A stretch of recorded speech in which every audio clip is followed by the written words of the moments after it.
welcome back. My name is Atisha Paramasivam. I'm the Senior Wealth Advisor and Director of Goldtree Wealth Advisory. We're a financial planning business based here in Melbourne. Today I want to talk to you about a question that I get asked all the time, and that is, why should we be investing?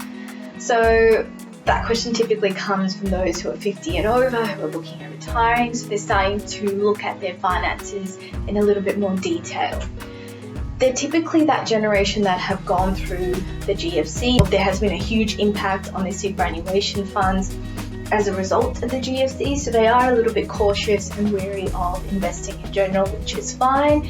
It's understandable, but this is a really good question that is relevant to every generation. One of all of our, enemies is inflation. So we might have heard that word float around here and there. Some of us might know what that is. A lot of us probably don't. And I want to kind of address that because that answers why investing is really, really important. So inflation is basically the devaluation of our money.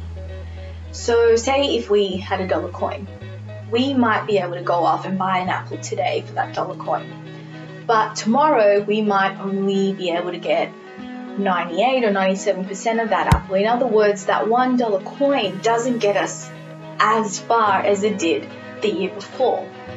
So that devaluation happens at a particular rate, which is CPI rate or inflation rate.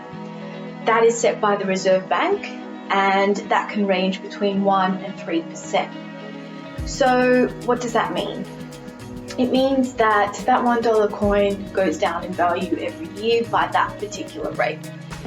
So if all of us just had all of our savings sitting in a standard bank account and it's giving us 2% and the CPI is also 2%, we're earning 2%, but then we're getting hit by CPI, so in here we're not making any money. So for that reason, we all should be investing. But keep this in mind. If you watched one of our earlier videos, or if you haven't, I'll link it down below, which talked about our risk profile, our risk appetite. We all have a different tolerance towards risk and different comfort zone. So based on that, we all still should be investing according to that comfort zone. Shares and property might not be for everyone. For others, their comfort zone is stuff that are a little bit more safe. They like cash investments. Within cash investments, there are different types. So if we had a standard bank account and we're earning 2%, that's not doing us any favors. In other words, all that savings that we've worked so hard to save up for retirement, we want to make sure that we hold that value and it's still going to be as valuable as it is today. So in order for us to do that, and if we still prefer to do cash, there are other cash products out there that are giving us a better rate.